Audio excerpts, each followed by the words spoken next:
February 8. Pakistan elections have sent a shockwave felt around the world. A somewhat routine matter in the third world country turned out to be nothing but routine. Imran Khan and his supporters defied all odds and restrictions and emerged as the leading force in the elections.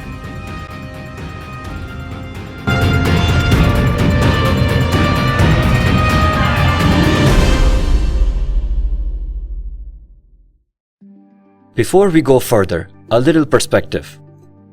Pakistan is a 240 million strong fifth largest country of the world.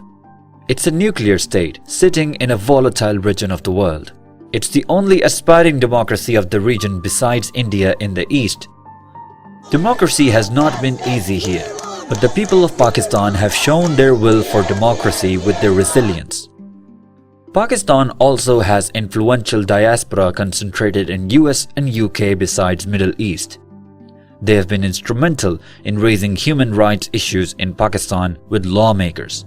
So when people used the power of vote to defy the military establishment, it made global headlines. Ever since Imran Khan was removed from power, he and his party has been target of repression by the military establishment.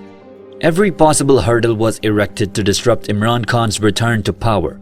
He has been put behind bars, his party decimated, his party election symbol taken away, and they were not allowed to do any physical campaign for the elections. Their candidates were forced to run as independents on hundreds of different symbols. The candidates were constantly harassed and forced to withdraw from the race.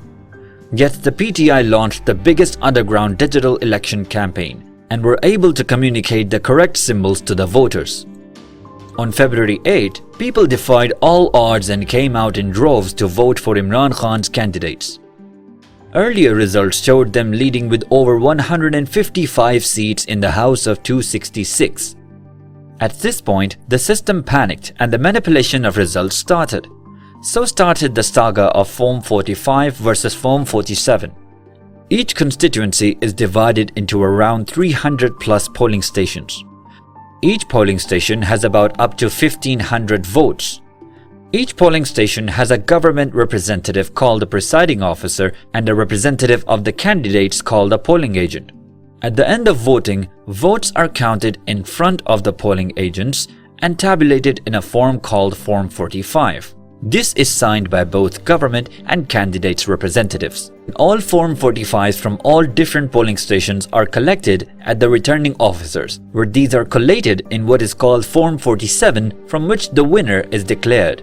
But here's where things got murky.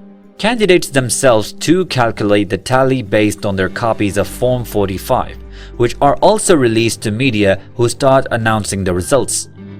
This media reporting showed Imran Khan candidates leading with 155 seats.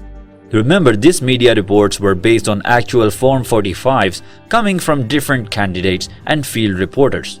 Then at 11 p.m., the results were stopped, and few hours later, new set of results were announced by Election Commission which were not in accordance with Form 45s which other candidates and media had.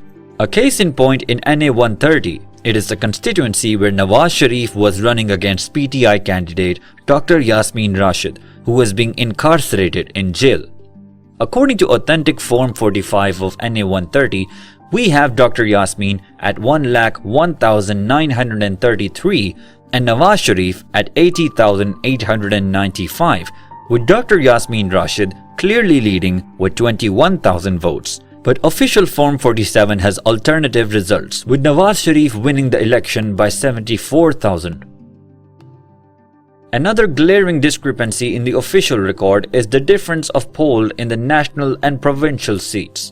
Each National Assembly has 2 or more provincial assembly seats underneath. Voters cast their votes for both seats at the same time, so total number of seats polled for National Assembly seat and attached provincial assembly seats should be the same. But in the same Nawaz Sharif case, total vote cast for the National Assembly is 3,19,043, but the total vote cast for the provincial seats is 2,31,346. PTI collected Form 45 from 90 such constituencies which show their candidate winning the seat, whereas ECP issued Form 47 telling a different story.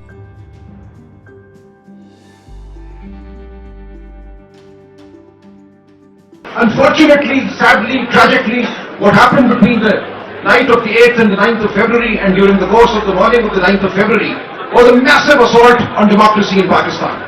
Fictitious Forms 47 were created, which had nothing to do with the underlying vote that had been cast on the 8th of February.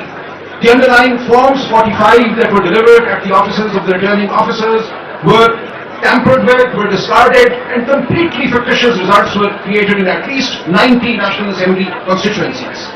Now this raises a very serious and troubling question for democracy going forward. What is the point in holding an election if you're going to create a result out of thin air? Why should people come and vote at all on polling day if the result is going to have nothing to do with how they voted? So now what we are facing is a permanent question mark over democracy going forward. To make matter interesting, other party candidates have come forward with their set of Form 45s confirming the stance that Imran Khan candidate has won and challenged the official announcement of Election Commission. In some cases, winning candidates have surrendered their seats, stating that PTI candidate is the true winner according to their set of Form 45s. This is at the heart of the controversy. Form 45, which is the first legal document, versus Form 47, which basically collates all Form 45s. Official Form 47 do not confirm with the original Form 45s. All major international news outlets have raised questions on the legitimacy of the election process. Several videos have surfaced of police and army officers disrupting the counting process and pushing the candidate representatives out of the counting room. Several US lawmakers have raised their concerns over elections of Pakistan, where people have raised their voice through a vote against the military establishment despite the extreme repression. People of Pakistan are wondering if the global champions of democracy will support their right for democracy, or yet again side with the forces that are subverting the very essence of democracy in Pakistan. Will the international community support the voice of the people or military generals in Pakistan?